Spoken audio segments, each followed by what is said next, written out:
De volta com Justiça e Trabalho de hoje, nós estamos conversando sobre Previdência Social e eu estou aqui com o gerente de agência do INSS, doutor André Azevedo.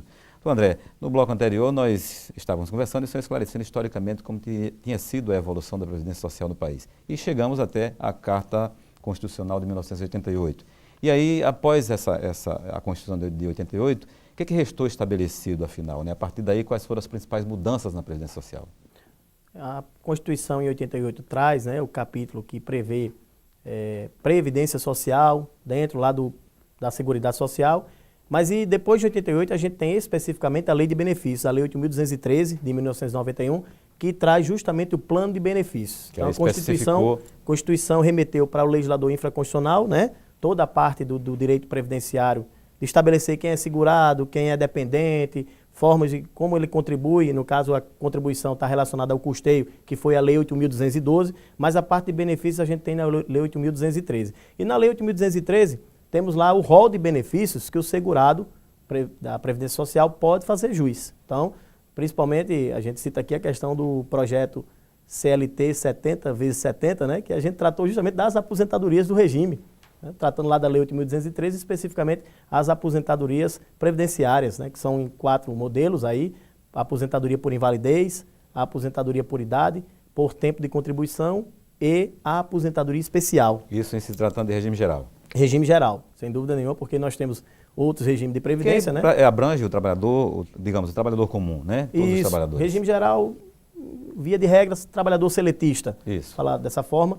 Mas a gente tem os regimes próprios de previdência, os servidores estatutários, temos os regimes dos municípios, que nós temos já mais de 1.900 municípios com regime próprio de previdência. E aí, quem não estiver vinculado a esses chamados regimes próprios estará necessariamente por conta do regime geral, protegido pelo regime geral de previdência social.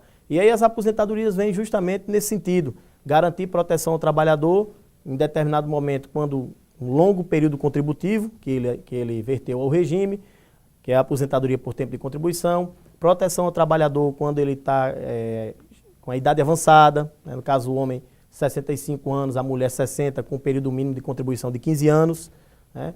É possível também a aposentadoria especial aí para um trabalhador que exerce sua atividade sujeito a agentes nocivos que podem agredir sua integridade física, ele pode carregar inclusive sequelas para o resto da sua vida. Então o legislador deu um tratamento diferenciado a esse trabalhador, permitindo que ele se aposente aos 15, 20 ou 25 anos de tempo de contribuição, a depender lá de que tipo de agente nocivo ele está exposto ou à associação de agentes nocivos. E temos a aposentadoria por invalidez, que é a aposentadoria, chama-se aposentadoria, pode ser a aposentadoria mais precoce, né? Porque o trabalhador, a invalidez pode chegar a qualquer momento, tanto no início da sua jornada laborativa, como ao final, já perto de uma idade avançada. Então, por tirar o trabalhador de forma tão precoce do mercado de trabalho, essa aposentadoria por invalidez foi justamente pensada em função disso. E esse trabalhador, uma vez aposentado por invalidez, ele fica sujeito a uma revisão a cada 2 anos. E o número de acidentes de trabalho hoje é uma coisa enorme, né? Sem dúvida. É uma preocupação recorrente do Ministério da Previdência, né? Inclusive com a instituição, faz um certo tempo, do Fundo Acidentário Previdenciário, justamente pensando o FAP, tão conhecido FAP, pensando justamente no nível, na quantidade de acidentes que determinada empresa, por exemplo, tem apresentado em relação aos seus trabalhadores. Então, o país realmente vive um momento muito interessante, na verdade não interessante, mas um momento preocupante em relação aos acidentes de trabalho. E aí a Previdência Social, com esse manto protetivo, também prevê a proteção no caso de acidente, né, o chamado acidente de qualquer natureza, ou ao próprio acidente de trabalho mesmo. Aí entendido também a própria doença que se adquire no local de trabalho. Não só o acidente físico, aquele acidente típico que a gente conhece, mas a doença profissional, a doença do trabalho também já está sendo considerada como doença, como benefício acidentário. Tem o tratamento de benefício acidentário. Então, André, a partir daí da Constituição ficou estabelecidas essas regras para a aposentadoria, né? Ou seja, como o senhor bem definiu, os tipos de aposentadoria que existem, né? E a partir daí ficou estabelecido o regime geral da Previdência, a partir de 88, né? E as regras para a aposentadoria, lógico. Existem outros pontos que nós podemos destacar, ou seja, qual o atual cenário da Previdência hoje com relação a esses aspectos, né? O que nós podemos destacar daí? Sem dúvida. O cenário da Previdência hoje é um cenário onde a gente aponta para o quê? Qual é a grande discussão hoje que a sociedade tem travado? Fim do fator previdenciário. certo? Que o fator previdenciário é uma alíquota, um índice que é aplicado na aposentadoria por tempo de contribuição e na aposentadoria por idade, se for mais vantajoso ao segurado. Então, é um redutor, na maioria dos casos atua como redutor, porque ele leva em consideração a expectativa de sobrevida, a idade e o tempo de contribuição na aposentadoria. Todavia, a gente não pode simplesmente chegar e fazer a discussão do fator previdenciário sem o norte. Ora, o fator previdenciário foi criado justamente porque lá no artigo 201 também fala que a Previdência deve obedecer critérios que preservem equilíbrio financeiro e atuarial. Ou seja, o equilíbrio atual, bem como a projeção, a sustentabilidade do regime para as gerações futuras, né? O nosso regime ele é organizado sob a forma de repartição simples. Ativos financiam aposentados. E aí a gente tem que pensar nesse país nas próximas décadas. A taxa de natalidade caiu da mulher brasileira, né? A mulher hoje tem menos filhos.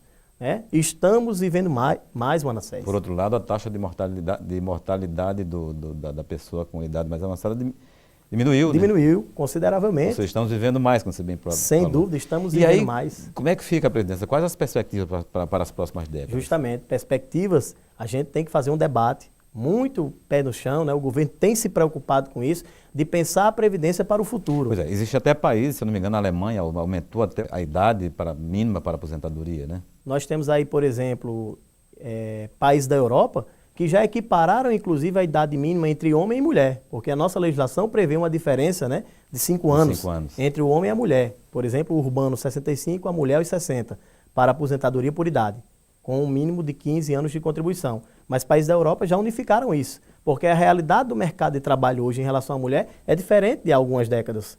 Então, pensando nisso, e a Previdência, né, todas essas intempéries que a sociedade vive recaem também sobre a Previdência. Então, a gente precisa, sim, debater. O Ministério está trabalhando uma proposta aí para ver a questão de algumas regras que precisam ser discutidas, precisam ser mudadas para justamente garantir a Previdência para gerações futuras. Esse é o grande norte. O pacto entre gerações precisa ser consistente. E para que esse pacto seja consistente, a geração presente precisa garantir o pagamento das aposentadorias, precisa participar, precisa contribuir. Um dado bem interessante, Manassés, que a Pesquisa Nacional por Amostra de Domicílio nos trouxe, é que tem em torno aí de 14 milhões de pessoas que declararam ter uma atividade remunerada, a partir de um salário mínimo, até 20, por exemplo, e que simplesmente não contribuem. Não contribuem. Essas pessoas fazem parte do Trabalhadores pacto. da economia informal? Trabalhadores da economia informal, né? E felizmente o Ministério tem trabalhado nesse sentido. Existia um projeto amplo de discussão sobre isso, né? Sem dúvida, mas o Ministério, como eu estava dizendo, ele tem incentivado o ingresso dessas pessoas no regime. Por exemplo, o empreendedor individual é uma realidade, né? Milhões de pessoas já se formalizaram. A dona de casa de baixa renda, né? Uma luta histórica das senhoras donas de casa. Hoje é possível que elas contribuam para o regime e possam fazer uso da sua tão sonhada aposentadoria. Então, temos trabalhado nesse sentido, né, no sentido de sempre procurando a proteção social do trabalhador e de sua família. André, rapidamente, nosso tempo de televisão infelizmente já está indo, mas quais são as principais dúvidas? O senhor que trabalha como gerente de agência do INSS, quais são as principais dúvidas da população com relação a essa questão das regras atuais para as aposentadorias? Elas permanecem da forma como estão hoje? Existem projetos para alteração?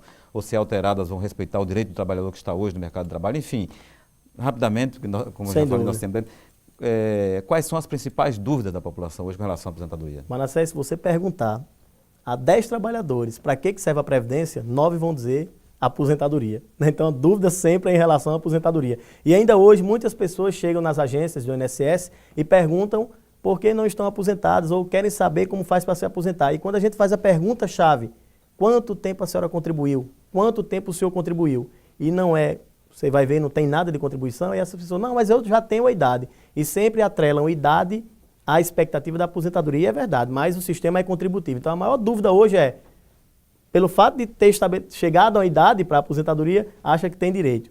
Né? E também em relação a benefícios assistenciais. Né? Muitas pessoas confundem benefício assistencial com aposentadoria. Pessoas que são detentoras hoje do chamado benefício de prestação continuada da Lei Orgânica de Assistência Social, que prevê aos 65 anos, tanto faz o sexo, homem ou mulher, o benefício de um salário mínimo, confundem com a aposentadoria. Esse benefício não é uma aposentadoria, não paga 13º, não gera pensão, então muita gente confunde. Sobre as perspectivas de reforma, né, a questão, como eu disse, é preciso primeiro discutir. Né? O governo tem se preocupado em promover a discussão com as centrais, com a sociedade civil, no sentido de sempre mostrar preocupação.